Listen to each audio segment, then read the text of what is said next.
Hello guys, আশা করি তোমরা সবাই খুব ভালো আছো এবং সবাই পড়াশোনায় প্রচণ্ড ব্যস্ত আছো। তোমাদের এসএসসি সিজিএল 2024 টিয়ার 1 এক্সাম অলরেডি চলছে এবং তার মাঝে হয়ে গেছে কি না পিএসসি মিসলেনিয়াস 2024 এক্সামও। তো কাল তোমাদের পিএসসি মিসলেনিয়াস 2024-এর টিয়ার 1 এক্সাম হয়েছে এবং সেখানে আমি দেখলাম প্রশ্নের পুরো প্রশ্নটি আমি দেখেছি এবং পুরো প্রশ্নের ম্যাথসের যে প্রশ্নগুলো এসছে 25 মতো প্রশ্ন এসছে এবং এই প্রশ্নগুলো আমি প্রত্যেকটা প্রশ্ন দেখলাম যে প্রশ্নের প্যাটার্ন কিন্তু যথেষ্ট ভালো কোয়ালিটির প্রশ্ন এসছে, ঠিক আছে, এবং যথেষ্ট কনফিউজিংও বটে। হ্যাঁ, এক দুটো প্রশ্ন এরকম ছিল যেখানে হয়তো পিএসসি বলতে কিছু চেয়েছে অন্য কিছু, বাট দিয়েছে কিছু অন্যরকম। সেটা পিএসসির কাছে স্বাভাবিক, এটা হয়েই থাকে পিএসসির প্রশ্নপত্রে। তো সেই নিয়ে ভাবার কিছু নেই। তো চলো আজকের এই ভিডিওতে আমরা পিএসসির এই যে এক্সামটি হলো পিএসসি মিসলেনিয়াস, সেই এক্সামে যত সমস্ত ম্যাথসের প্রশ্ন এসছে সমস্ত ম্যাথসের প্রশ্ন নিয়ে আমরা ডিটেল একটা আলোচনা করি। চলো, প্রথম প্রশ্নে কী বলা হয়েছে না, what would be the selling price of broiler chicken per KG if you wants to profit 20% when Raman purchase the broiler ₹115 per KG. তাহলে রামেন কী করলো, 115 টাকা পার কেজি দরের ব্রয়লার চিকেন কিনে আনলো এবং রামেন ভাবলো আমাকে 20% প্রফিট করতে হবে, তাহলে আমি কত টাকায় বিক্রি করবো। তোমাদের অনেকবারই বলেছি আমি যে যখনই এই পার্সেন্টেজ দেখবো তো পার্সেন্টেজ থেকে আমি ফ্র্যাকশনে ট্রান্সফার করবো আগে। 20% মানে কি না, 5-এর 1, 20% মানে হচ্ছে 1-এর 5, তার মানে হচ্ছে 5-এ 1। তার মানে যদি 5 টাকা আমার সিপি হয় তাতে আমি 1 টাকা প্রফিট করব, মানে 6 টাকায় বিক্রি করব। 6 টাকা কী হবে না, সেলিং প্রাইস। তোমরা আলটিমেট 115 টাকা হচ্ছে আমার কি না, 115 টাকা হচ্ছে আমার সিপি। তাহলে এই 115-র 6-এর 5 করলেই আমি কী পেয়ে যাব না, 6-এর 5 করলেই আমি পেয়ে যাব কি, সেলিং প্রাইস, যে টাকায় বিক্রি করলে 20% প্রফিট করতে পারবে রামেন। তাহলে 115 × 6-এর 5 মানে 5, 115 তো কাটাকুটি হচ্ছে, দেখি 23 বার পুরোপুরি যাচ্ছে, 23×5 = 115, আর 23 × 6 গুণ করলে কত হয় না, 6×3 = 18, 8, 6×2 = 12, 1-এ 13, 138। তার মানে 138 টাকায় রামেনকে বিক্রি করতে হবে। অপশান সি হয়ে যাবে কারেক্ট আনসার। নেক্সট প্রশ্নে চলে যাই। বলেছে ₹100 is divided in such a way between A and B such that the rupees of A the rupees of B = 9:11। তাহলে এ আর বি এর মধ্যে কিছু টাকা আমি ভাগ করে দিচ্ছি, এর প্রাপ্ত টাকা এবং বি এর প্রাপ্ত টাকার অনুপাত বলা হয়েছে 9:11। ওকে, তার মানে 9 টাকা যদি এ পায়, বি পাবে 11 টাকা। তার মানে টোটাল কত টাকা আমি এখানে ডিস্ট্রিবিউট করছি, 11 + 9 20 টাকা। তাহলে 20 টাকার মধ্যে এ পাচ্ছে 9, বি পাচ্ছে 11। আমাকে বলা হয়েছে কত টাকা ডিস্ট্রিবিউট করতে হবে না, 100 টাকা। তার মানে 20-র ভ্যালু 100। তার মানে এখানে কত গুণ হচ্ছে না, 5 গুণ হচ্ছে। তাহলে প্রত্যেকটা পার্টকেও আমি 5 গুণ করে দেবো। তাহলে 9-কে 5 গুণ করলে আমি পাবো 45 এবং 11-কে 5 গুণ করলে আমি পাবো 55। তাহলে আলটিমেট এর প্রাপ্ত টাকা হচ্ছে 45 এবং বি এর প্রাপ্ত টাকা হচ্ছে 55। এত কিছু করার দরকার ছিল না যদি তোমরা একটু চোখ কান নাক খোলা রাখো। আমি তোমাদের সবসময় বলি যেখানে এ আর বি এর প্রাপ্ত টাকার অনুপাত 9:11। তাহলে এখানে দেখো প্রথম অপশানে 35/65, 35/65-এর রেশিও কি 9:11 হয়? কখনোই নয়। তার মানে এ অপশান আনসার হতে পারে না। সি অপশানে দেখো 43/57, 43/57-এর রেশিও কখনোই 9:11 হতে পারে না। 39 আর 61-এর রেশিও কখনো 9:11 হতে পারে না। তার মানে একমাত্র 45 এবং 55 এদের রেশিও যে আমরা নির্ণয় করি, 5 দিয়ে কাটাকুটি যাচ্ছে 9, 5 দিয়ে 55 কাটাকুটি করলে হলো 11। তারপর 9:11 একমাত্র আমি 45 আর 55 থেকেই পাচ্ছি, তাই অপশান বি হয়ে যাবে কারেক্ট আনসার। তো এইভাবে এই ধরনের প্রশ্নের সমাধান আমরা দেখেই আনসারে দাগ করতে পারি। তো এই ধরনের প্রশ্নের জন্য আমাকে পেন পেপার ইউজ করার কোনো প্রয়োজন নেই। চলে যাই নেক্সট প্রশ্নে। বলেছে what will be the angle between the hands of clock when time is at 9:15 AM। আচ্ছা দেখো, এই যে প্রশ্নটি বলা হয়েছে এই প্রশ্নটির জন্য তোমাকে আশা করি যে তোমাকে আলাদা করে কোনো ফর্মুলা ইউজ করতে হবে বা তোমাকে কোনো কিছু পেন পেপার টাচ করতে হবে। তোমরা এই নর্মাল একটা ঘড়ির দিকে তাকাও, তোমরা কি দেখতে পাবে যে তোমরা দেখতে পাবে ঘড়ির এই মাথায় এখানে আছে 12, এখানে আছে 6, এখানে আছে 3 এবং এখানে আছে 9। তাহলে 9টা 15 মানে কি, 9টা 15 মানে হচ্ছে ঘন্টার কাঁটা আমার 9-এর দিকে হয়ে আছে আর মিনিটের কাঁটা আমার 3-এর দিকে হয়ে আছে। এই তো অ্যাকচুয়াল কনসেপ্ট, ঠিক আছে। তাহলে এই যে স্ট্রেট লাইনটি তোমরা দেখতে পাচ্ছ এটা ধরো ও পয়েন্ট, বা যেখান থেকে দুটো কাঁটা কী হয়েছে, জোড়া আছে। তাহলে এই ও পয়েন্টে কী কোণ তৈরি তোমরা দেখেই বলবে যে 9:15 মানে হচ্ছে এখানে 180 ডিগ্রি কোণ তৈরি হয়েছে, কিন্তু এক্স্যাক্টলি এখানে 180 ডিগ্রি কোণ তৈরি হয় না, ঠিক আছে। 180 ডিগ্রির থেকে সামান্য ছোট বা 180 থেকে সামান্য বড় কোণ তৈরি হয়, কারণ এখানে দুটি অ্যাঙ্গেল ফর্ম করে, একটি যেমন এই অ্যাঙ্গেলটি থাকে তেমন আরেকটি এই অ্যাঙ্গেলটিও থাকে, ঠিক আছে। দুদিকে অ্যাঙ্গেল তৈরি হচ্ছে, তাহলে একটি অ্যাঙ্গেল 180 ডিগ্রি একটু বড় হলে অপর অ্যাঙ্গেলটি 180 ডিগ্রি ছোটো হবে, কিন্তু নিয়ার অ্যাবাউট 180 কাছাকাছি হবে। তাহলে এই চারটে অপশানের মধ্যে 180 কাছাকাছি একটাই অপশানে ডাইরেক্ট 180 দিয়েছে, ডাইরেক্ট 180 ডিগ্রি আনসার হতে পারে না, তো এটা পিএসসি খুবই একটি ভুল অপশান চুজ করেছে। তো আমি যেহেতু এখানে বেস্ট অপশান ক্লিক করব, তাই জন্য আমি অপশান ডিতেই দাগ দেবো, ঠিক আছে। এবার দেখো তোমাদের বলি যে ঘড়ির কাঁটার মধ্যে মিনিটের কাঁটা এবং ঘন্টার কাঁটার মধ্যে যে অ্যাঙ্গেল ফর্ম হয়, সেই অ্যাঙ্গেল নির্ণয় করার জন্য একটি পার্টিকুলার ফর্মুলা আছে। ফর্মুলাটি কি না, আমি মনে রাখবো অ্যাঙ্গেল ইজিক্যাল টু আমরা হবে mod of 11/2 into minute hand কোন ভ্যালুকে প্রকাশ করছে, মাইনাস 30 ইন্টু আওয়ার হ্যান্ড কোন ভ্যালুকে প্রকাশ করছে। আর মড সাইন কেন দিচ্ছি, কারণ এই যে ডিফারেন্সটা আমি নেবো এখানে পজিটিভ ভ্যালু নেবো, নেগেটিভ ভ্যালু নেবো না, তাই জন্যই, কারণ অ্যাঙ্গেল তো নেগেটিভ হতে পারে না, তাই জন্যই। তাহলে 11/2 এখানে মিনিট হ্যান্ড কত মিনিট দেখাচ্ছে না, 15 মিনিট, তার মানে 11/2 ইন্টু 15 মাইনাস 30 ইন্টু এইচ মানে কত 9, ব্যাস। এই ভ্যালু আমরা যদি নির্ণয় করে নিই তাহলেই আমরা অ্যাঙ্গেল পেয়ে যাব, আর দেখব 180-র কাছাকাছি একটা ভ্যালু আসছে, একদম এক্স্যাক্ট 180 আসবে না, কারণ কি যখন 9টা 15 হবে তখন 9-এর ঘর থেকে এই ঘন্টা কাঁটাটি সামান্য উপরের দিকে শিফট করবে, ঠিক আছে। এই কাঁটাটি একদম 3-এর দিকে বা 15 দিকে একদম এম করে থাকবে, কিন্তু এই ঘন্টার কাঁটাটি বা ছোটো কাঁটাটি সেটা কিন্তু 9 থেকে সামান্য উপরের দিকে শিফট করবে, তাই উপরের দিকে যে অ্যাঙ্গেলটি হবে সেটা 180 অপেক্ষা সামান্য কম হবে, ঠিক আছে। এবার চলে যাই নেক্সট প্রশ্ন। If the product of 3 positive continued proportional number is 343, আচ্ছা 3 কন্টিনিউড প্রপোর্শনাল নাম্বার এর মানে কি, আমরা সবাই জানি যে 3 কন্টিনিউড প্রপোর্শনাল নাম্বার থেকেই মিন প্রপোর্শনের কনসেপ্ট আসে, ঠিক আছে। তার মানে কি, ধরো তোমাকে বললাম যে এ এবং বি এদের মিন প্রপোর্শন হচ্ছে সি, যদি বলা থাকে এ এবং বি এদের মিন প্রপোর্শন যদি সি বলা থাকে, তাহলে এই এ সি আর বি হচ্ছে 3টে পজিটিভ কন্টিনিউড প্রপোর্শনাল নাম্বার, ওকে। এদের মিন প্রপোর্শন সি এর মানে কি না, এর সঙ্গে সি এর যা রেশিও, সি এর সঙ্গে বি এর তাই রেশিও, সি এর সঙ্গে বি এর তাই রেশিও, এটাই হচ্ছে অ্যাকচুয়ালি এর গাণিতিক ব্যাখ্যা। এবার আমরা সবাই জানি যে এই সি এর ভ্যালু আমরা কী করে নির্ণয় করে থাকি না, রুট ওভার এবি করে, তাহলে সি সমান হচ্ছে রুট ওভার অফ এবি, বা আমি বলতে পারি যে সি স্কোয়ার সমান হচ্ছে এবি, এটুকু আমি তোমাদের বলতে পারি।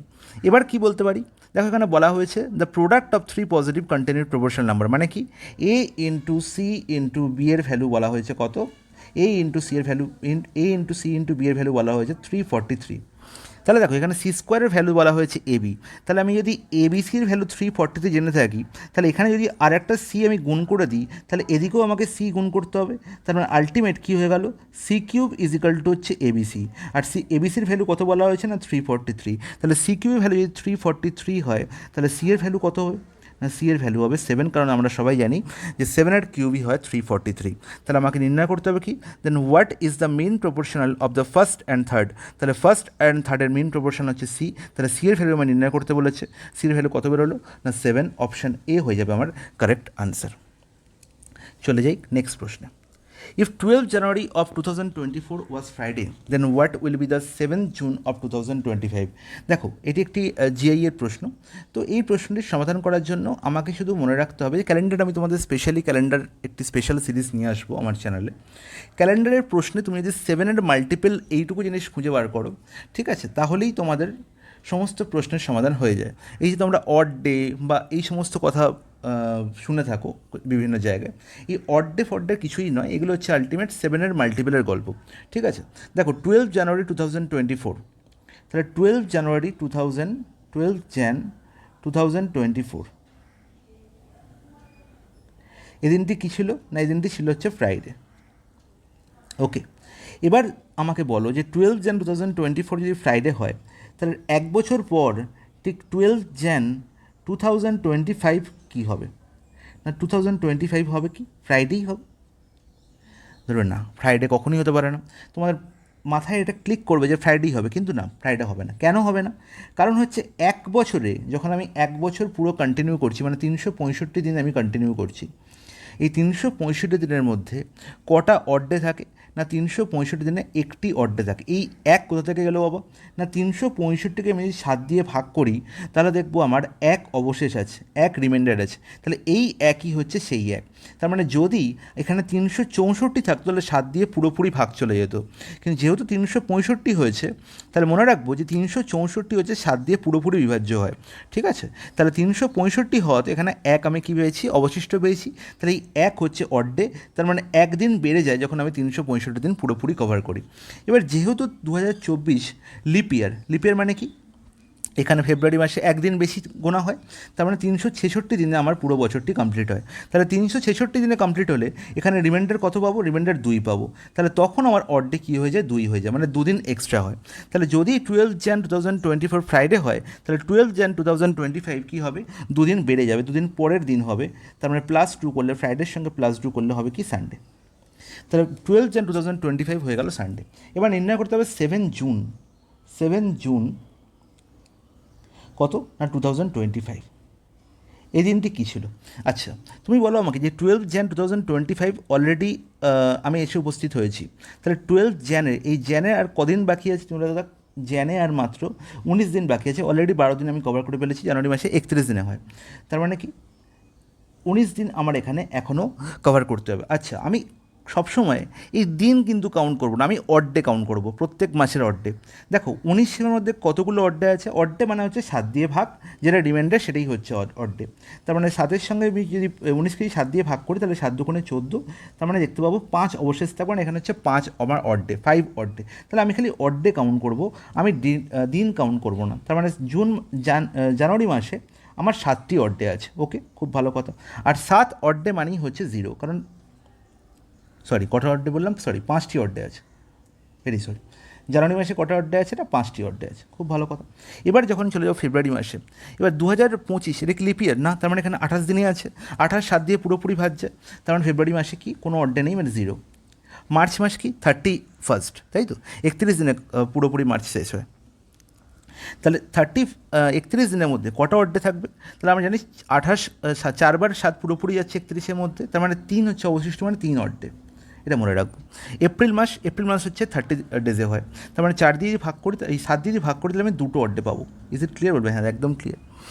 এবার হলো মে মাসে কী পাচ্ছি? না 31st পাচ্ছি, তার মানে এখানেও 3টে অড ডে। এবার জুন মাসে দেখতে পাচ্ছি মাত্র 7 দিন আছে, আর 7 মানে কি 7 দিয়ে পুরোপুরি ভাগ চলে যাবে, মানে অড ডে 0। ঠিক আছে, তাহলে এই হচ্ছে টোটাল অড ডের কারবার। তাহলে এখানে দেখো 5 আর 2 এখানে যোগ হয়ে চলে গেল 7, তার মানে এও হয়ে গেল 0। তাহলে বোর্ডে থাকছে কি 3 আর 3 6, তার মানে সানডের পরে আর 6 দিন পরে যে দিনটি হবে সেটি হচ্ছে 7 জুন 2025। কোন দিনটি সেটাকে প্রকাশ করবে। তাহলে সানডের পরে 6 দিন মনে রাখা, আর সানডের থেকে একদিন পিছনে আসা একই ব্যাপার। তাহলে সানডের পরে +6 অথবা সানডের পর -1 জিনিসটা একই। তাহলে সানডের পর +6 করলে আমরা কী পাবো? না স্যাটারডে পাবো। তার মানে অপশান সি হয়ে যাবে আমার কারেক্ট আনসার। চলে যাই পরের প্রশ্নে। পরের প্রশ্নে কী বলে? Choose the correct one, use division algorithm. আচ্ছা, এই ডিভিশন অ্যালগরিদম দিয়েই হচ্ছে পিএসসি খুব বড় ভুল করে ফেলেছে, স্টুডেন্টরা কিছু বুঝতেই পারেনি। আচ্ছা, অ্যাকচুয়াল ডিভিশন মেথড কী বলে? ডিভিশন অ্যালগরিদম মানেই হচ্ছে এখানে ডিভিশন মেথডকে বানানো হয়েছে। ডিভিশন মেথড আমরা সেই বাচ্চাবেলায় শিখেছিলাম। এই একটা এখানে দুটো এরকম দাড়ি কাটা থাকে, ঠিক আছে? এখানে একজন ভদ্রলোক বসে থাকে, এখানে একজন ভদ্রলোক বসে থাকে, এখানে একজন ভদ্রলোক বসে থাকে, আর এখানে একজন ভদ্রলোক বসে থাকে, ঠিক আছে? এখানে যে ভদ্রলোক বসে থাকে সে হচ্ছে কি? ভাজক। আর এ হচ্ছে ভাজ্য, আর এ হচ্ছে কি? ভাগফল, আর এ হচ্ছে ভাগশেষ। তাই বাচ্চাবেলা আমরা কী শিখেছিলাম? না এই যে ভাজ্য, এই ভাজ্যকে আমরা কী করে পাই? ভাজ্য, আচ্ছা ভাজ্যকে আমরা ইংলিশে বলে থাকি ডিভিডেন্ড।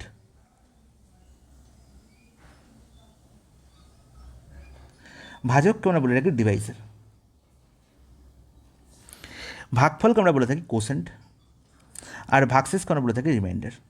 ওকে, তাহলে আমরা জানতাম কি না, ভাজ্য সমান হচ্ছে ভাজক ইন্টু ভাগফল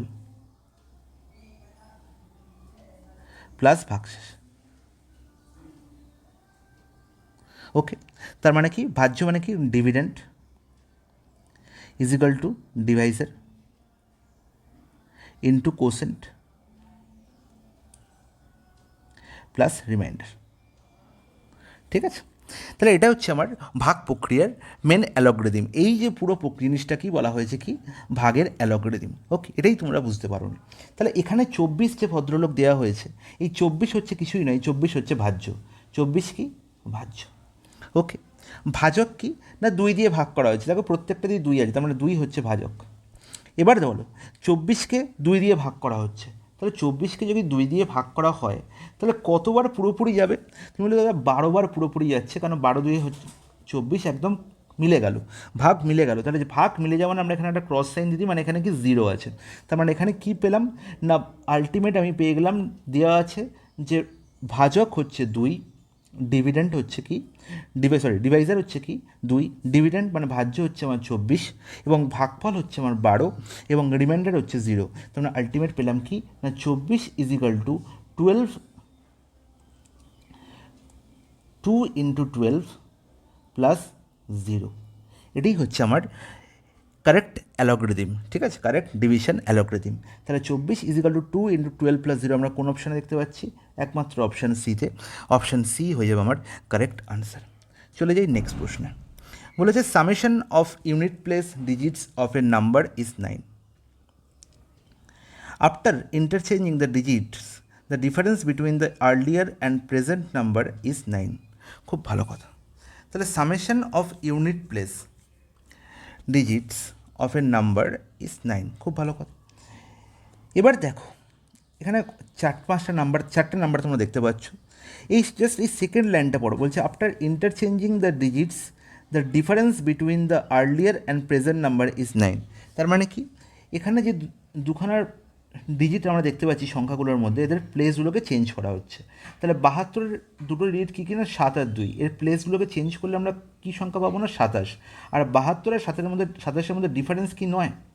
72 আর 27-এর মধ্যে ডিফারেন্স কি নয়? কখনোই নয়। তার মানে অপশান এ আমার আনসার হতে পারে না। 18, এর দুখানা ডিজিট যদি চেঞ্জ করে দিই কী হবে না 81 হবে। আর 18 আর 81-এর মধ্যে ডিফারেন্স কি নয়? কখনোই নয়। তার মানে অপশান বিও আমার আনসার হতে পারে না। 54-র এই দুখানা ডিজিট যদি আমি চেঞ্জ করি তাহলে কী পাবো 45। আর 54 আর 45-এর মধ্যে ডিফারেন্স কি নয়? বলবে হ্যাঁ একদম ঠিক।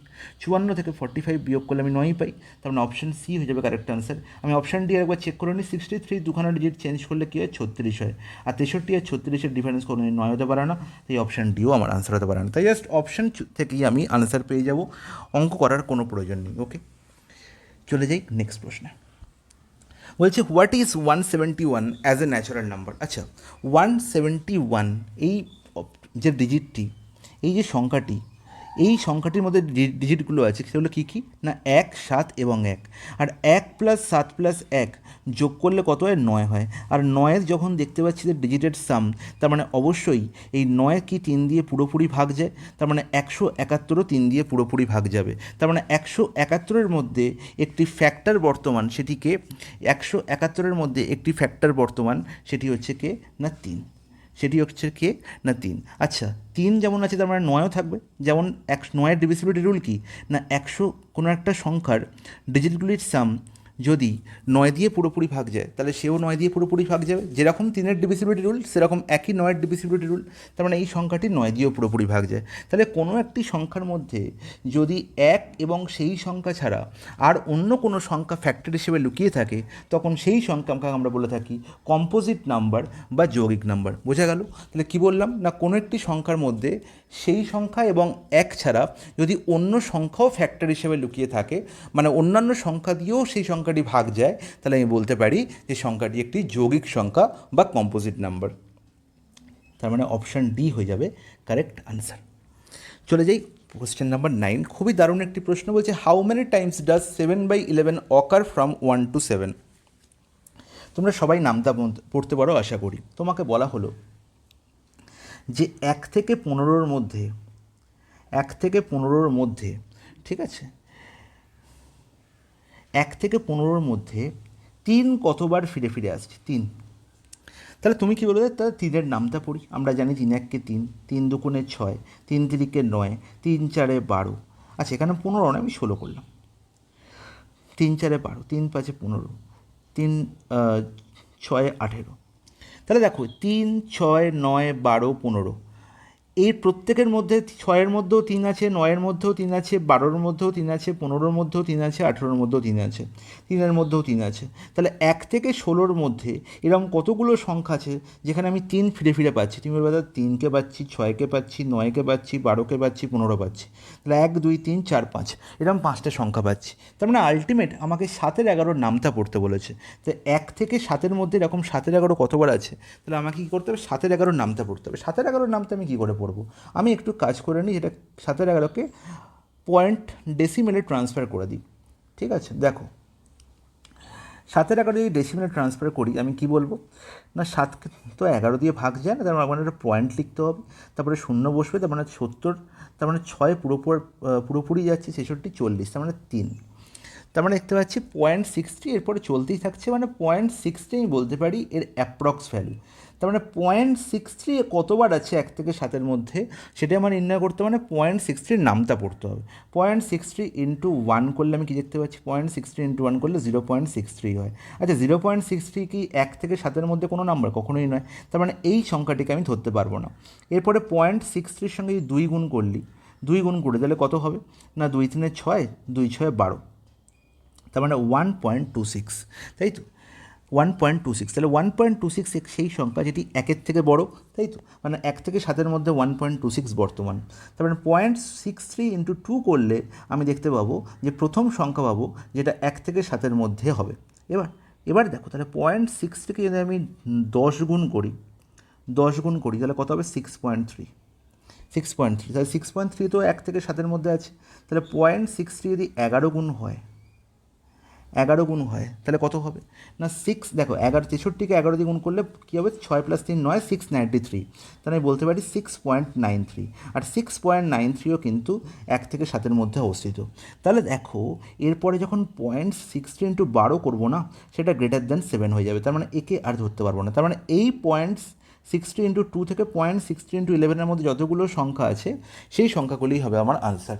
আর 2 থেকে 11-এর মধ্যে কতগুলো সংখ্যা পাবো? 2 থেকে 11-এর মধ্যে পাবো আমি 11 - 2 + 1, এই এতগুলো সংখ্যা পাবো। ঠিক আছে, 11 - 2 মানে হচ্ছে 9 + 1, 10টি সংখ্যা পাবো। 10 কি এখানে অপশান আছে? 10 এখানে অপশানে নেই। তার মানে কাছাকাছি আনসার আমার নিতে হবে, অপশান সি হয়ে যাবে কারেক্ট আনসার। 11টি আমি বলতে পারবো না, কারণ 11টি বললে আমি 0.16 12কেও নিতে পারবো। ঠিক আছে, তো 11 আমার অপশান আনসার হবে না, আমার 9ই হবে সঠিক আনসার। এক্স্যাক্ট ভ্যালু 10 হওয়া উচিত ছিল, যেহেতু এখানে এক্স্যাক্ট ভ্যালু নেই তাই আমি কাছাকাছি আনসার নেবো, অপশান সি হয়ে যাবে কারেক্ট আনসার। চলে যাই নেক্সট প্রশ্ন, কমপ্লিট দ্য প্যাটার্ন। আচ্ছা একটি রিজনিংয়ের প্রশ্ন এটি। এখানে প্যাটার্ন লক্ষ্য করতে হবে, তুমি যেভাবে খুশি তোমরা যেরকমভাবে খুশি তোমরা প্যাটার্ন দেখতে পারো।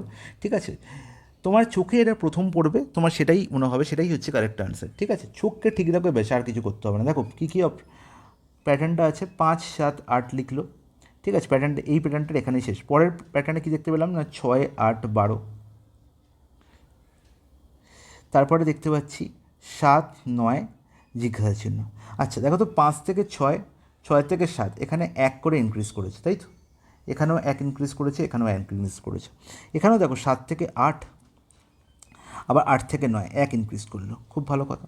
আর এখানে 8 থেকে দেখো 12, তার মানে কত ইনক্রিজ করেছে? 4 ইনক্রিজ করেছে। তাহলে 12 থেকে তাহলে এখানে কত হবে?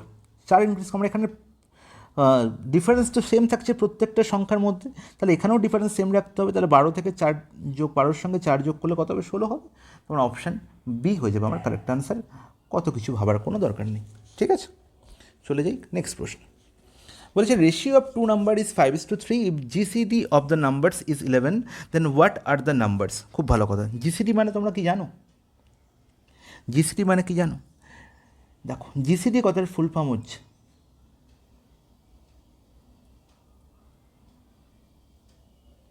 Greatest common Deviser. ঠিক আছে, গ্রেটেস্ট কমন ডিভাইজার, আর যাকে আমরা বলে থাকি অর হাইয়েস্ট কমন ফ্যাক্টর।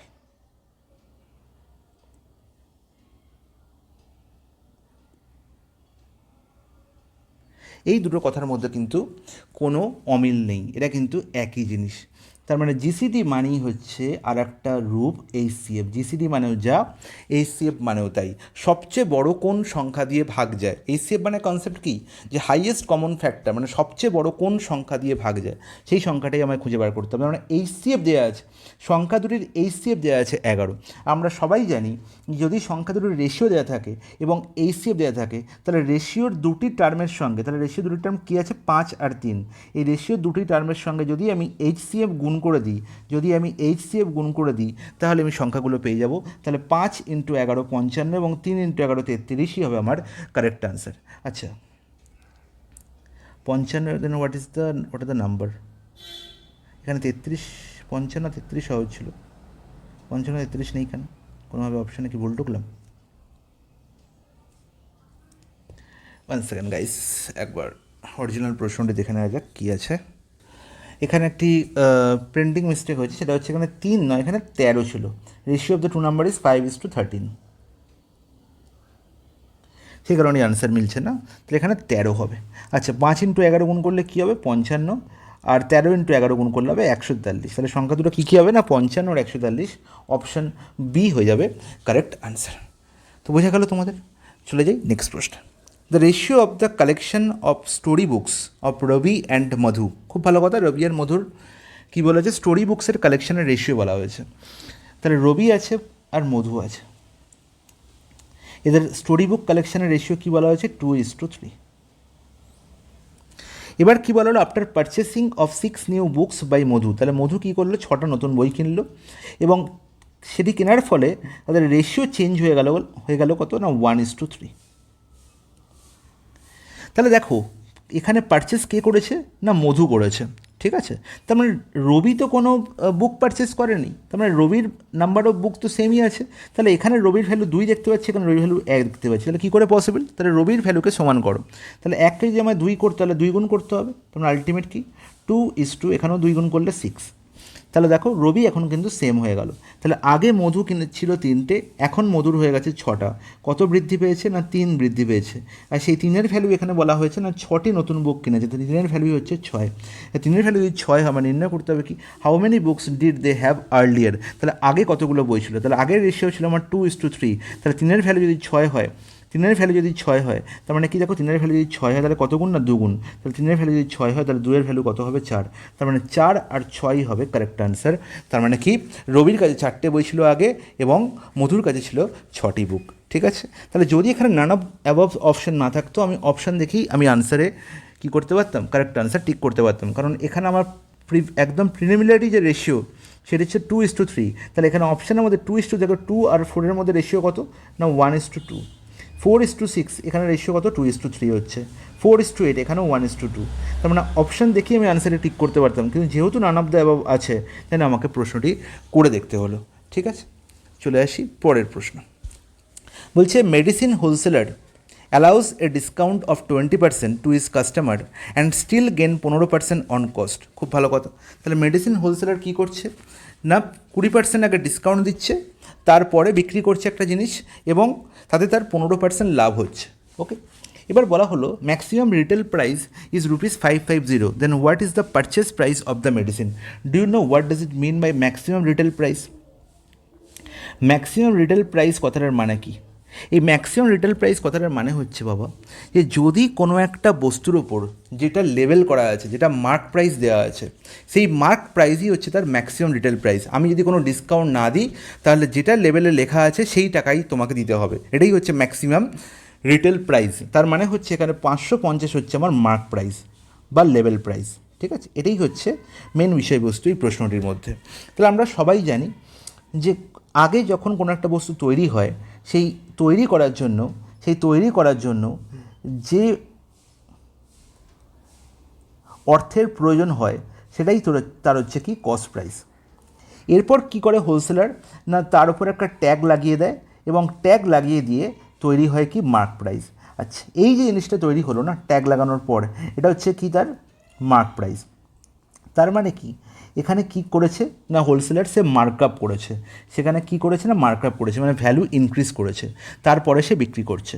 তারপরে যখন সে বিক্রি করছে তখন সে কী করছে, সে সাধু হচ্ছে, সে করছে ডিসকাউন্ট দিচ্ছে, এবং ডিসকাউন্ট দেওয়ার পরে যে টাকায় বিক্রি করছে সে টাকা হচ্ছে তার সেলিং প্রাইস। ঠিক আছে, তার মানে সে কী করছে, তখন আবার রিডিউস করছে দাম। এবং এই পুরো প্রসেসে আমি দেখছি কস্ট প্রাইস থেকে যখন সেলিং প্রাইসের দামের পার্থক্য বিচার করছি, দেখছি 15% তার কী হয়েছে, প্রফিট হয়েছে, 15% প্রফিট হয়েছে। ওকে, এটাই হচ্ছে অ্যাকচুয়াল অঙ্কে বলা হয়েছে। মার্ক প্রাইসের ভ্যালু বলা হয়েছে 550, তাহলে তার অ্যাকচুয়াল পারচেস প্রাইস মানে কস্ট প্রাইসের ভ্যালু আমাকে জিজ্ঞাসা করেছে, কস্ট প্রাইসের ভ্যালু আমাকে নির্ণয় করতে হবে। তাহলে আমি দেখতে পাচ্ছি মার্ক প্রাইসের ভ্যালু 550, আমাকে 20% বলা হয়েছে, কী করা হয়েছে না 20% আমার ডিসকাউন্ট দেওয়া হয়েছে। 20%-এর ফ্র্যাকশন ভ্যালু কত না 1/5, তার মানে কি 5 টাকায় 1 টাকা ডিসকাউন্ট মানে 4/5 গুণ হয়েছে। তার মানে মার্ক প্রাইসের 4/5 গুণ করে আমি কী পেয়েছি, এসপি পেয়েছি বা সেলিং প্রাইস পেয়েছি। তার মানে 550 ইন্টু 4/5 হচ্ছে আমার কি সেলিং প্রাইস। আর আমি দেখছি যে কস্ট প্রাইসের ওপর যদি প্রফিট বিচার করি তাহলে 15% প্রফিট হয়েছে। আর 15%-এর ফ্র্যাকশন ভ্যালু কত, 15%-এর ফ্র্যাকশন ভ্যালু হচ্ছে 3/20, তাই তো। 15%-এর ফ্র্যাকশন ভ্যালু কত, 3/20, তার মানে 20 টাকা জিনিস 3 টাকা লাভে বিক্রি করা হয়েছে, মানে 23 টাকায় বিক্রি করা হয়েছে, তাই তো। তাহলে কস্ট প্রাইস কত হবে, 550 ইন্টু 4/5 ইন্টু 20/23 করলেই আমি পেয়ে যাব কস্ট প্রাইস। বা আমি বলতে পারি সিপি ইন্টু 23/20 ইজিক্যাল টু এই পুরো ভ্যালুটি, তাহলে সিপি ইজিক্যাল টু কত হবে না 23/20 এপারে গেলে 20/23 হয়ে যাবে। ঠিক আছে, তাহলে এই হচ্ছে আমার ফাইনালি হচ্ছে কারেক্ট আনসার, এটাই হচ্ছে আমার ফাইনালি কারেক্ট আনসার। তাহলে দেখো এখানে 550, এখানে কত 110, আর কিন্তু কাটাকুটি যাচ্ছে না। ঠিক আছে, আর কাটাকুটি যাচ্ছে না, তার মানে আলটিমেট 44, আর এখানে 88, তার মানে 8800/23 হবে আমার সিপি, বাই 23 হবে আমার সিপি। এখানে যেহেতু অ্যাপ্রক্স ভ্যালু বলা নেই, এখানে ব্র্যাকেটে বলা থাকতো অ্যাপ্রক্স ভ্যালু আমাকে কাউন্ট করতে হবে 2 দশমিক স্থান অবধি, বা কোনো দশমিক অবধি ভ্যালু নিতে হবে না, জাস্ট আমার অ্যাপ্রক্স ভ্যালু নাও, তাহলে আমি আনসারে টিক করতে পারতাম। কিন্তু যেহেতু এখানে অ্যাপ্রক্স ভ্যালু কথা গল্প বলা নেই, তাহলে আমি নান অফ দিস আনসারেই যাবো, তাহলে আমি নান অফ দিস আনসারের সঙ্গেই যাবো, কারণ এখানে পয়েন্ট ফ্র্যাকশনে ভ্যালু বেরোবে। এখানে 8800/23 করলে 382 পয়েন্ট সামথিং তোমার আনসার বেরোবে, 382 পয়েন্ট সামথিং, 382 এখানে কোথাও নেই, 380 দেখতে পাচ্ছি। কিন্তু যেহেতু এখানে অ্যাপ্রক্স ভ্যালুর গল্প কোথাও বলা নেই, আমি নান অফ দিস আনসারের সঙ্গেই যাবো, তো নান অফ দ্য অ্যাবভ হবে আমার কারেক্ট আনসার।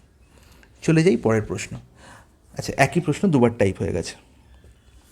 নেক্সট প্রশ্ন 15, 2 train start their journey with velocity of 60 km hour and 30 km hour respectively in opposite direction from 2 different station 120 km apart.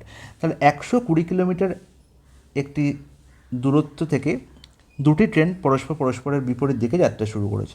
তার মানে ধরো এই স্টেশন থেকে যাত্রা করেছে একটি ট্রেন, এবং এই স্টেশন থেকে যাত্রা করেছে আরেকটি ট্রেন, পরস্পর বিপরীত দিকে আসছে, এবং একটা সময় এসে তারা মিট করবে। এটাই হচ্ছে কনসেপ্ট। আমরা জানি যে এই ধরনের প্রশ্নতে এই কনসেপ্টটি ইউজ করা হয়, বাট এই প্রশ্নে একটু অন্যরকম কনসেপ্ট বলা হয়েছে। কী বলা হয়েছে না, the train of higher velocity is stopped after 40 minute. খুব ভালো কথা। তাহলে আমি ধরলাম যে এই 60 কিমি/আওয়ার হচ্ছে এই ট্রেনটির স্পিড, তার মানে এই হচ্ছে হায়ার ভেলোসিটি, তাই তো। তার মানে আমার কী বলা হয়েছে না, যার ভেলোসিটি বেশি সে 40 মিনিট পরে থেমে গেছে। তাহলে 60 কিমি/আওয়ার বেগে যদি 40 মিনিট আমি যাত্রা করি, তাহলে আমি জানি সবসময় যে স্পিড ইন্টু টাইম হচ্ছে ডিস্টেন্স। তাহলে 60 কিমি/আওয়ার বেগে যদি 40 মিনিট যাত্রা করি, তাহলে কত ডিস্টেন্স আমি কভার করবো। এখানে মিনিট আছে, মিনিটকে ঘন্টায় ট্রান্সফার করতে গেলে আমার 60 দিয়ে ভাগ করতে হবে, 60 ক্যান্সেল আউট হয়ে যাবে। তার মানে 40 কিলোমিটার পথ আমি যেতে পেরেছি। যে হাইয়ার ভেলোসিটির ট্রেনটি সে 40 মিটার পথ কী করেছে, যাত্রা করতে পেরেছে। তাহলে বাকি পথ মানে 80 কিলোমিটার পথ এখনও পড়ে আছে, এখনও 80 কিলোমিটার পথ পড়ে আছে, যেটা আসতে হবে কাকে না, যে স্লোয়ার ভেলোসিটি, যার ভেলোসিটি কম, যার স্পিড কম, সেই ট্রেনটিকে আসতে হবে, এগিয়ে আসতে হবে, এবং এসে এই ট্রেনটির সঙ্গে মিট করতে হবে। এটাই বলা হয়েছে যে when will the other meet the first one. Other মানে হচ্ছে এই ভদ্রলোক, যে হচ্ছে স্লোয়ার, সেই ট্রেনটি কখন এসে এই ট্রেনটিকে এখানে মিট করবে। তার মানে এই ট্রেনটিকে 80 কিলোমিটার ডিস্টেন্স কভার করতে হবে নিজের স্পিডে। তাহলে টাইম কত লাগবে, টাইম সমান আমরা সবসময় জানি ডিস্টেন্স বাই স্পিড। ডিস্টেন্স এখানে কত 80 কিলোমিটার, স্পিড কত দেওয়া আছে এখানে, স্পিড দেওয়া হয়েছে 30 কিমি পার আওয়ার, এর স্পিড হচ্ছে কত 30 কিমি পার আওয়ার, স্লোয়ার ট্রেনটির স্পিড হচ্ছে 30 কিমি পার আওয়ার, তাহলে 80/30, এবার 80/30 করে আমি ঘন্টায় পাবো, আমাকে মিনিটে ট্রান্সফার করতে হবে, ইন্টু 60 করে দাও, গল্প শেষ। 30 দুগুণে 60, 80 দুগুণে 160 মিনিট পরে স্লোয়ার ট্রেনটি এসে মিট করবে ফাস্টার ট্রেনটিকে, অপশান এ হয়ে যাবে কারেক্ট আনসার। চলে যাই পরের প্রশ্নে। Add up the natural numbers from 1 to 100 and what the value of the addition. আচ্ছা, এর থেকে সোজা প্রশ্ন আর মনে হয় কিছু হয় না, সেখানে S0 একটা S না একটা 5, 5050 হবে কারেক্ট অ্যান্সার। 5050 আমাদের এটা মুখস্থ থাকা উচিত। দেখো 1 থেকে 100 অবধি, তাহলে 1 থেকে শুরু করে যখনই আমি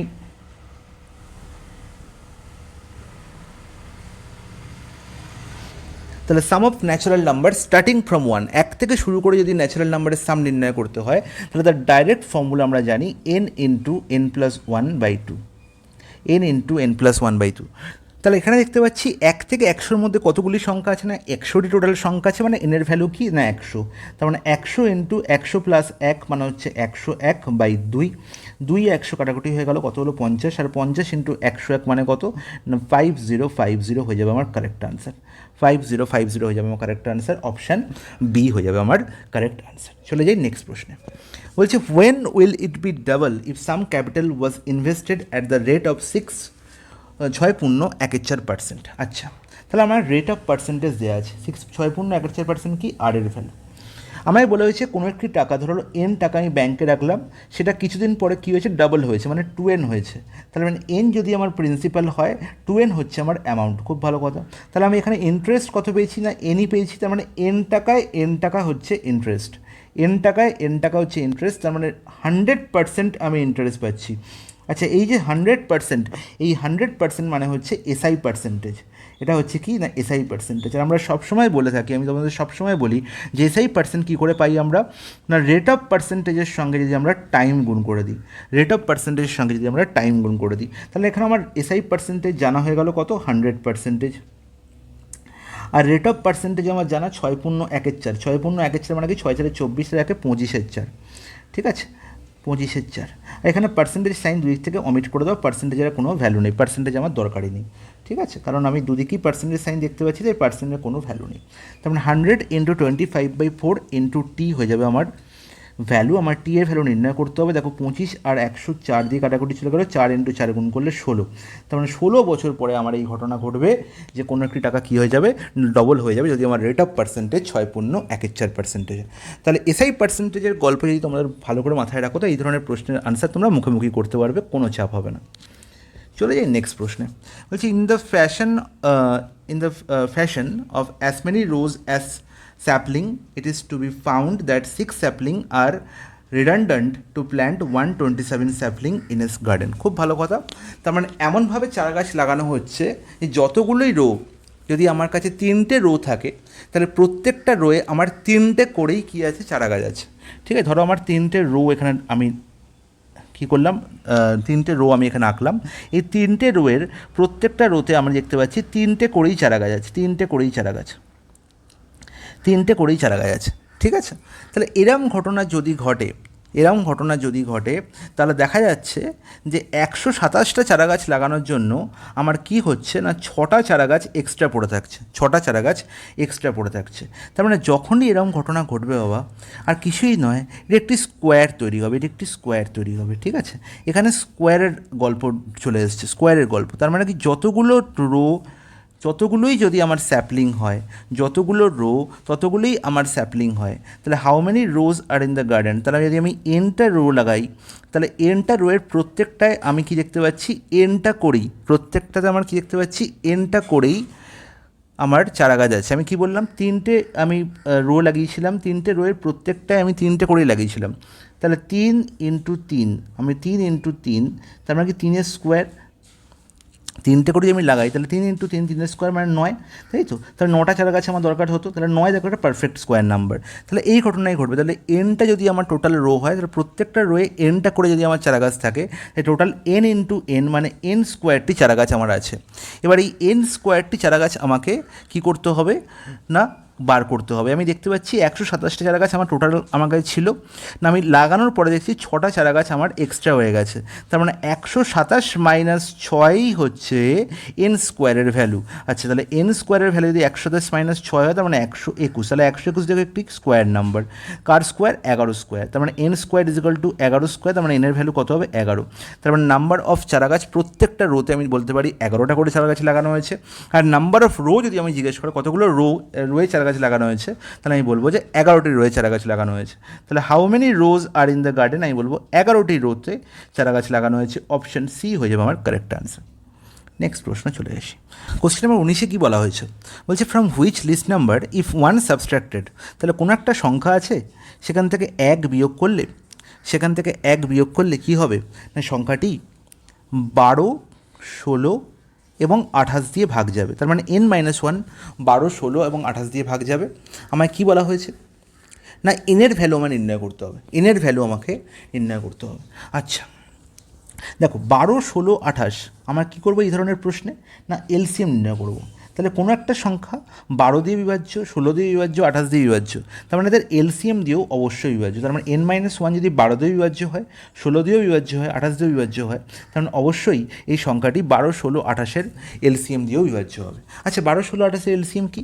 দেখো 12-র মধ্যে কী কী ফ্যাক্টর লুকিয়ে আছে? 4 এবং 3। 16-র মধ্যে কী দেখতে পাচ্ছি? 4-এর স্কোয়ার। 28-এর মধ্যে কী দেখতে পাচ্ছি? 4 × 7। তাহলে 4 সর্বাধিক বেশি কোথায় আছে না? 4-এর স্কোয়ার। তাহলে 4-এর স্কোয়ার লিখলাম। 3 দেখতে পাচ্ছি আছে, আর 7 দেখতে পাচ্ছি, তাহলে এটাই হবে এলসিএম। তাহলে 4-এর স্কোয়ার 16, 16 সাথে কত? 112, 112 × 3 করলে 336। তাহলে 336 সেই সংখ্যা, যে সংখ্যা 12, 16 এবং 28 দিয়ে একদম পুরোপুরি ভাগ যাবে। ওকে, কিন্তু আমায় কী বলা হয়েছে না, সংখ্যাটি কী করে পেয়েছি না, কোনো একটি সংখ্যা থেকে এক বিয়োগ করে, তার মানে 336-এর সঙ্গে 1 যোগ করে দাও, তাহলে আমি n পেয়ে যাব। 336 + 1 337 হবে আমার কারেক্ট আনসার। তাহলে 337 from which least number 1 subtracted, তাহলে 337 হচ্ছে সেই সংখ্যা যার থেকে 1 বিয়োগ করলে আমরা 336 পাবো, এবং সে 12, 16 এবং 28 দিয়ে পুরোপুরি ভাগ যাবে। তাহলে অপশান ডি হয়ে গেল আমার কারেক্ট আনসার। নেক্সট প্রশ্ন, কোশ্চেন নাম্বার 20-তে বলা হয়েছে এ র্যাশনাল নাম্বার ইজ, 4টে অপশান দেওয়া হয়েছে। প্রথম অপশানে বলা হয়েছে expressible in a recessing decimal. Option বিতে বলা হয়েছে not expressible in a recessing decimal. Option সিতে বলা হয়েছে always expressible in a recessing decimal. Option ডিতে বলা হয়েছে নান অফ দ্য অ্যাবভ। দেখো এই প্রশ্নটি অ্যাকচুয়ালি মিনিং হচ্ছে খুবই দ্ব্যর্থক, এবং সঠিক আনসার বলা খুবই কিন্তু মুশকিল, কারণ অ্যাকচুয়ালি প্রশ্নটা বলতে চেয়েছে সেটা কিন্তু ক্লিয়ার নয়। এবার র্যাশনাল নাম্বার কাকে বলে? র্যাশনাল নাম্বার হচ্ছে সেই সমস্ত নাম্বার, যে সমস্ত নাম্বারকে আমরা p/q আকারে লিখতে পারবো, যে এবং কিউ কখনো 0 হবে না, কিউ নট ইকুয়াল টু 0। এটাই হচ্ছে র্যাশনাল নাম্বারের অ্যাকচুয়াল ডেফিনেশন। তাহলে এবার আমাকে বলো যে রিসেসিং ডেসিমেল মানে কি? রিসেসিং ডেসিমেল মানে হচ্ছে যাকে আমরা বলে থাকি রিপিয়েটিং ডেসিমেল।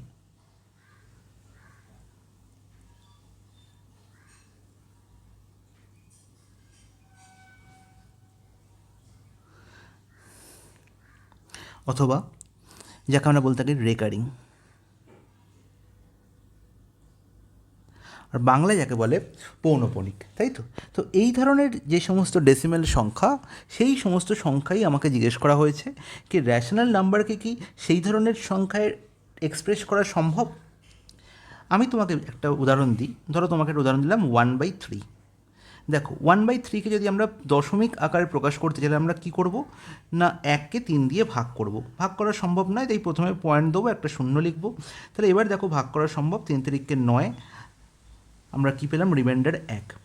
তাহলে আবার দেখো পয়েন্টের জন্য আবার একটা শূন্য, আবার 3 3 9 লিখবো, আবার দেখো নিচে আসছে 1, আবার পয়েন্টের জন্য একটা শূন্য। তাহলে এই প্রসেস চলতেই থাকছে। তার মানে 3 কি রিপিট হচ্ছে, পয়েন্টের পর 3 রিপিট হচ্ছে। তো এই ধরনের সংখ্যাগুলো কি আমরা বলে থাকি কি না রিপিয়েটিং ডেসিমেল বা রেকারিং ডেসিমেল। কারণ কি, যেখানে আমার সংখ্যা রিপিট হচ্ছে সেই সংখ্যাটাকে আমরা কীভাবে এক্সপ্রেস করতে পারি না, এই 0.3 এরপরে 3 3 চলতেই থাকছে, না এই 3 3 বারবার না লিখে যেখান থেকে রিপিট হচ্ছে তার মাথায় একটা ছোট্ট পুটকি দিয়ে দাও। তার মানে কি এই দশমিক সংখ্যাকে আমরা কি বলবো না রেকারিং ডেসিমেল। তাহলে একটা র্যাশনাল নাম্বার 1/3 একটা র্যাশনাল নাম্বার যাকে আমরা p/q আকারে লিখতে পারছি, এবং তাকে আমরা রিসেসিং ডেসিমেল অথবা রিপিটিং ডেসিমেল অথবা রেকারিং ডেসিমেল অথবা পৌনঃপুনিক আকারে কী করতে পারছি না এক্সপ্রেস করতে পারছি। তাহলে এই অপশান 1 কিন্তু একদম সঠিক, এখানে কিন্তু কোনো ভুল নেই। ঠিক আছে, অপশান বি দেখতে পাচ্ছি নট এক্সপ্রেসেবল ইন আ রিসেসিং ডেসিমেল, কখনোই নয়, এটা ভুল, কারণ আমরা এক্সপ্রেস করে দেখিয়ে দিলাম। এ বলছে always এক্সপ্রেসেবল in a recessing decimal. এবার যদি সেই রেশনাল নাম্বারটি থেকে আমরা রেকারিং বা রিসেসিং ডেসিমেল আকারে লিখতে পারি, তাহলে সেই ধরনের রেশনাল নাম্বারকে আমরা সবসময় রিসেসিং ডেসিমেল আকারে লিখতে পারবো, ইট ইজ ট্রু। বাট যদি রেশনাল নাম্বারটি এরকম হয় 1/2, তাহলে সেখানে আমরা রিসেসিং ডেসিমেল বা পৌনঃপুনিক ডেসিমেল লিখবো কী করে? ঠিক আছে, তাই অলওয়েজ এক্সপ্রেসেবল বলাটা কিন্তু খুব সঠিক নয়। ঠিক আছে, কিন্তু এটা যদি এরকম ম্যানারে হয় যে র্যাশনাল নাম্বারটা ইটসেলফ 1/3 এই ধরনের র্যাশনাল নাম্বারকে প্রকাশ করছে, যেখানে আমরা সবসময় রিসেসিং ডেসিমেল পেতে পারবো, সেক্ষেত্রে কিন্তু এটা ট্রু। তাই অপশান এ এবং অপশান সি এর মধ্যে যথেষ্ট ডাউট আছে, তাই অপশান এ এবং অপশান সি এর মধ্যে যে কোনো একটি আনসার হতে পারে। তো যদি আনসার কি যখন আসবে তখন আমরা দেখব যে কোনটা আনসার কি দিয়েছে বিএসসি। তো আমি যদি এই আনসারটি পরীক্ষায় করে আসতাম, তো আমি করতাম যে অপশান এ হচ্ছে কারেক্ট আনসার, এবং অপশান সি যদি করো তাহলেও কিন্তু আমার ভুল নয়। তাই আমি অপশান এ এবং অপশান সি দুটোই যদি কেউ আনসার করে থাকে তাকে আমি ভুল বলতে পারবো না। ঠিক আছে, চলে যাই নেক্সট প্রশ্নে। নেক্সট প্রশ্নে বলা হয়েছে A can complete a work in 9 days। খুব ভালো কথা, এ একটি কাজ 9 দিনে করতে পারছে। এবার কি বললো না বি সেই কাজটি 6 দিনে করছে, বি সেই কাজটি করছে 6 দিনে, খুব ভালো কথা। এবার বললো they can complete the work in 3 days if C joins them. তার মানে কি এ আর বি একসঙ্গে কাজ করা শুরু করছে, যদি এর সঙ্গে সিও জয়েন করে তাহলে পুরো কাজটি 3 দিনে শেষ হয়ে যায়, খুব ভালো কথা। বললো সিকে যদি একা করতে বলা হয় তাহলে পুরো কাজটি কতদিনে শেষ হবে। তো এই ধরনের প্রশ্নের ক্ষেত্রে আমার একটাই কনসেপ্ট, প্রথমে আমি এলসিএম নিয়ে নেবো এবং এলসিএম হবে টোটাল ওয়ার্ক।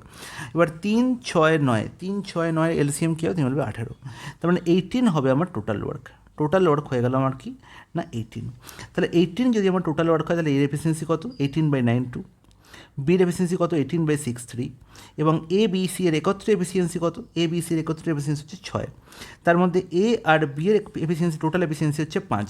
তার মানে সি এর এফিসিয়েন্সি কত পেয়ে গেলাম না 6 - 5 দ্যাট ইজ 1। ঠিক আছে, সি এর এফিসিয়েন্সি পেয়ে গেলাম। এবার কী বলেছে না সি যদি একা কাজটি করে তাহলে পুরো কাজটি কত না 18।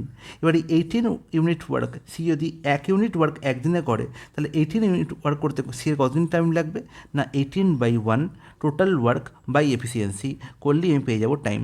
টোটাল ওয়ার্ক বাই এফিসিয়েন্সি করলেই পেয়ে যাবো কি টাইম। তাহলে 18/1 that is 18 days, option D হয়ে যাবে কারেক্ট অ্যান্সার। চলে যাই নেক্সট প্রশ্নে।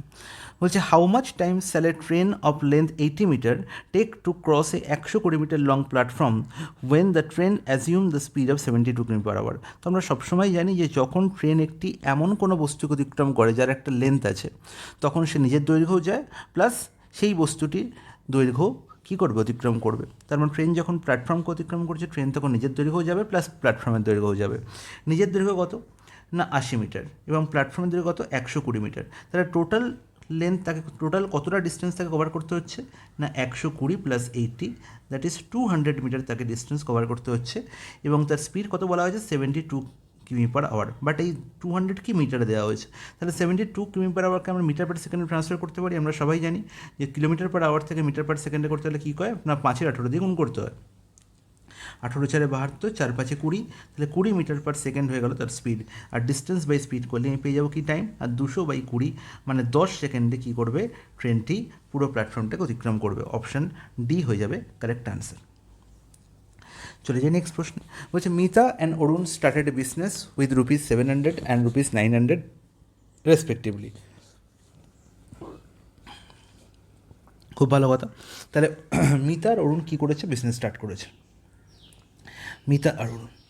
তাহলে আমরা পার্টনারশিপ বিজনেসের অ্যাকচুয়াল কনসেপ্ট জানি যে ইনভেস্টমেন্ট রেশিও = প্রফিট রেশিও হবে। আর ইনভেস্টমেন্ট রেশিও আমরা কী করে পাবো না সবসময় ইনভেস্টমেন্ট সেরমভাবেই হয় যে আমি টাকা নিয়ে কাজে ঢুকে পড়লাম সেটা নয়, আমি কাজে টাকাটা কতদিন ধরে খাটালাম সেই দিনটাও কিন্তু ম্যাটার করে।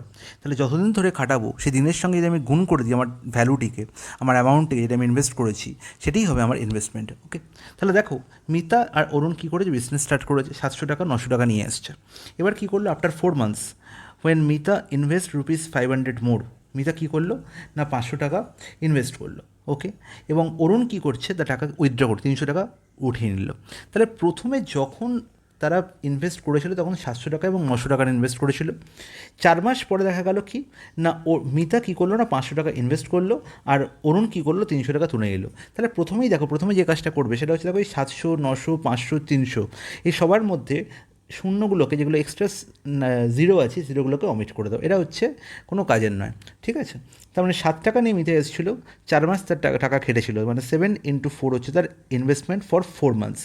এবার কি হলো না, বাকি সময়ের জন্য, তার মানে এখানে সবসময় 1 বছরের গল্প দেখছি, মানে বাকি 8 মাসের জন্য কি হলো না, মিতা আরও 5 টাকা বেশি ইনভেস্ট করলো। তার মানে 7 টাকা তার ছিল, আরও 5 টাকা বেশি ইনভেস্ট করলো, মানে 12 টাকা এখন তার ইনভেস্টমেন্ট হয়ে গেল। সেই 12 টাকা তার খাটলো ক মাসের জন্য না 8 মাসের জন্য। তাহলে এই হলো তার 1 বছরের টোটাল ইনভেস্টমেন্ট। এবার দেখো কী বলা হলো না, অরুণ কী করলো না 9 টাকা নিয়ে প্রবেশ করলো বিজনেসে। তাহলে 9 টাকা তার 4 মাস খাটলো। এরপরে কী হলো না, সে 3 টাকা তার ইনভেস্টমেন্ট থেকে উইথড্র করে এলো। তার মানে এখন তার ইনভেস্টমেন্ট কত, 9 - 3 6। এই 6 টাকা তার ক মাস খাটলো না 8 মাস খাটলো, ব্যাস। তাহলে এই যে আমি তাদের ইনভেস্টমেন্ট রেশিও পেলাম, এই রেশিওটি হচ্ছে প্রফিট রেশিও। এবার এই বিজনেসের যা প্রফিট হবে তারা এই রেশিওটি নিজেদের মধ্যে ডিস্ট্রিবিউট করবে। এবার বলা হয়েছে যে 1 বছরে 1720 টাকা টোটাল প্রফিট হয়েছে। তাহলে সেই প্রফিটের মধ্যে what are the profit of both Mita আর অরুণ, তাহলে মিতা অরুণের শেয়ার কী সেটাই আমাকে নির্ণয় করতে হবে। আর মিতা শেয়ার, অরুণের শেয়ার হবে কোন রেশিওতে না এই রেশিও, এই যে রেশিও দেখতে পাচ্ছ। এবার এটাকে সরলীকরণ করে নাও, দেখো এখানে 4 কমন চলে যাচ্ছে, তাহলে 4 দিয়ে তোমরা কী করতে পারবে, ক্যান্সেল আউট করে দাও।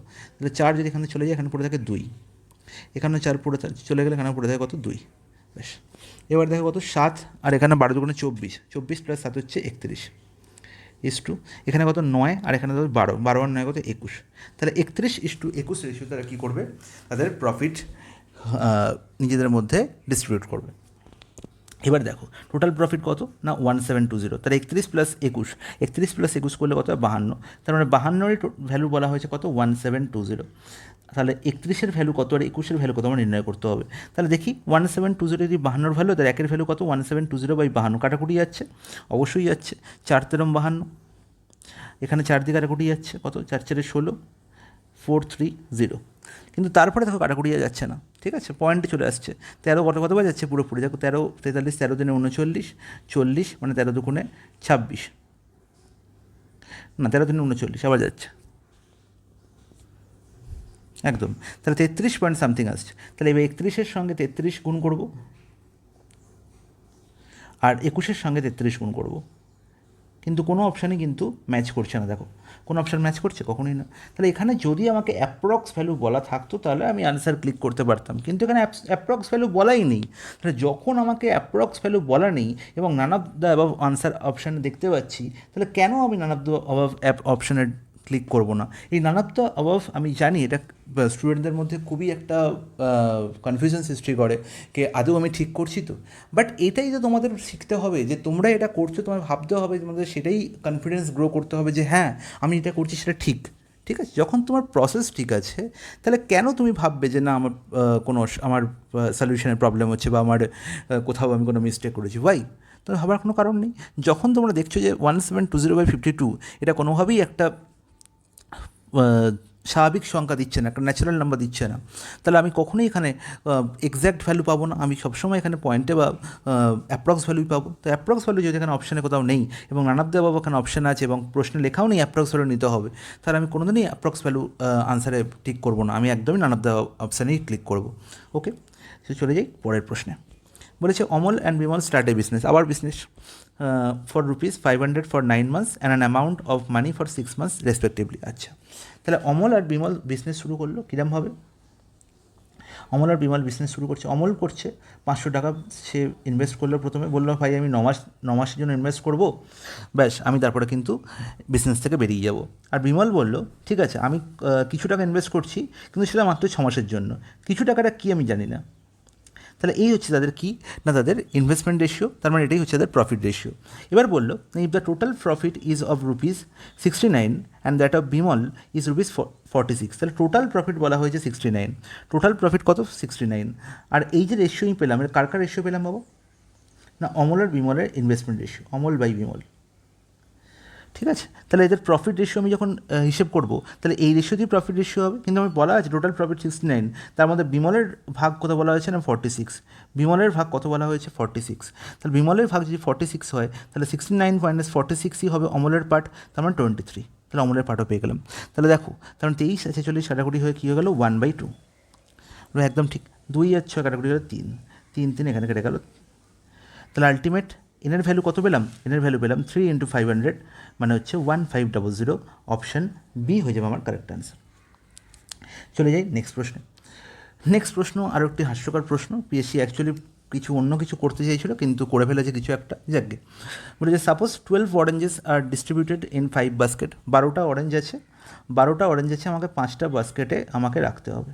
টোটাল 5টা বাস্কেট আছে, এই 5টা বাস্কেটে আমাকে 12টা অরেঞ্জ আমায় রাখতে হবে। টোটাল অরেঞ্জ বলা হয়েছে কটা 12টা। এবার ঠিক আছে, এবার আমি যেরকমভাবে খুশি রাখতে পারি সেরকমই এখানে কয়েকটা প্যাটার্ন বলা হয়েছে। প্রথমে বলা হয়েছে দের আর 3 অরেঞ্জেস ইন 2 বাস্কেট, তাহলে প্রথম দুটো যদি 3টে করে অরেঞ্জ থাকে তার মানে দুটো টোটাল কতগুলো হলো 6টা হলো, তাহলে বাকি কতগুলো 6টা পড়ে আছে। এবার বাকি 3টে যে বাস্কেট পড়ে আছে এই 3টে বাস্কেটের মধ্যে সে কী করলো না দুটো করে অরেঞ্জ রেখে দিল, করতেই পারে একদম। তাহলে এই যে ডিস্ট্রিবিউশন, এই ডিস্ট্রিবিউশন একদম ঠিক আছে, এখানে 6টা এখানে 6টা, তাহলে টোটাল 12টা, তাহলে 12টা অরেঞ্জ হয়ে গেল এবং 5খানা আমি বাস্কেটের মধ্যে একে ভাগ করে দিতে পারলাম, একদম ঠিক আছে, কোনো অসুবিধা নেই।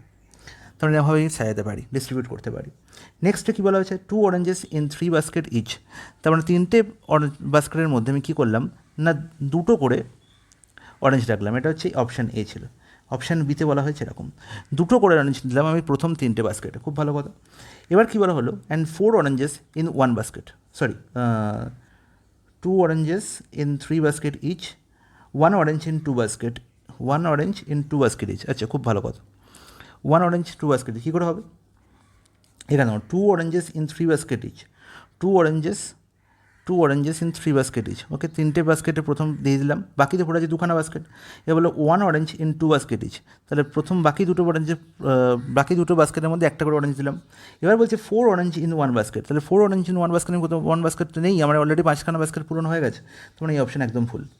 নেক্সটে কী বলা হয়েছে না 2 অরেঞ্জ, তাহলে বি অপশানও কি একদম ভুলভাল অপশান, তার মানে এই অপশান আনসার হতে পারে না। সি অপশানে কী বলা হয়েছে 2 অরেঞ্জ ইন 4 বাস্কেট ইচ, তাহলে প্রথম 4টে বাস্কেটের প্রত্যেকটা বাস্কেটে দুটো করে, একদম 4 2 8, তাই তো, তাহলে এখানে 8টা আমার অরেঞ্জ হয়ে গেল, বাকি পড়ে 4টে অরেঞ্জ, এবং সেটাই বলা হয়েছে 4 অরেঞ্জেস ইন 1 বাস্কেট, তারপর লাস্ট বাস্কেটে 4টে অরেঞ্জ ফেলে দিল, তাহলে বাস্কেটও আমার কমপ্লিট হয়ে গেল আর অরেঞ্জও আমার সাজানো হয়ে গেল। তাহলে এই আনসারও কিন্তু এই অপশানটিও কিন্তু আমার আনসার হতে পারে, তার মানে এও হতে পারছে সি হতে পারছে, ডি বলেছে নান অফ দিস তো হওয়ার কোনো জায়গায় নেই, তার মানে অপশান এও কারেক্ট আনসার, অপশান সিও কারেক্ট আনসার। যে আনসারে অপশান এ করে এসছো তাকেও ফুল মার্কস দেবে এবং যে অপশান সি করে এসছো তাকেও ফুল মার্কস দেওয়া উচিত। তাহলে এই হলো আমাদের টোটাল যতগুলো অঙ্ক ছিল তার প্রত্যেকটা সলিউশন। আশা করি তোমাদের সলিউশন খুব ভালো লেগেছে এবং তোমাদের এর সঙ্গে বলে রাখি আসন্ন পিএসসি ক্লার্কশিপ এক্সামের জন্য এই প্রত্যেকটা যে সলিউশন খুবই ইম্পর্ট্যান্ট। ওকে, আর কি না এই যে আমাদের সিরিজ চলছে আমাদের মিসলেনিয়াসের জন্য এবং ডাব্লিউবিসিএসের জন্য এবং ক্লার্কশিপের জন্য যে আমাদের প্রশ্নের সিরিজ চলছে আমাদের ইউটিউব চ্যানেলে, সেই সিরিজ কিন্তু চলবে, সেটা কিন্তু বন্ধ হবে না। এবার এর পাশাপাশি আমরা আরআরবি এনটিপিসির জন্য সিরিজ নিয়ে আসবো এবং সেটা খুব তাড়াতাড়ি এই সপ্তাহের মধ্যেই, ঠিক আছে? তো তোমরা দেখতে থাকো ক্লাস এবং তার সঙ্গে সঙ্গে অনেক বেশি শেয়ার করো এবং আরও বেশি বেশি আমাকে কমেন্ট করে জানাও যে তোমাদের কেমন লাগছে, ঠিক আছে? তো চলো এখানেই শেষ করলাম, বাই বাই।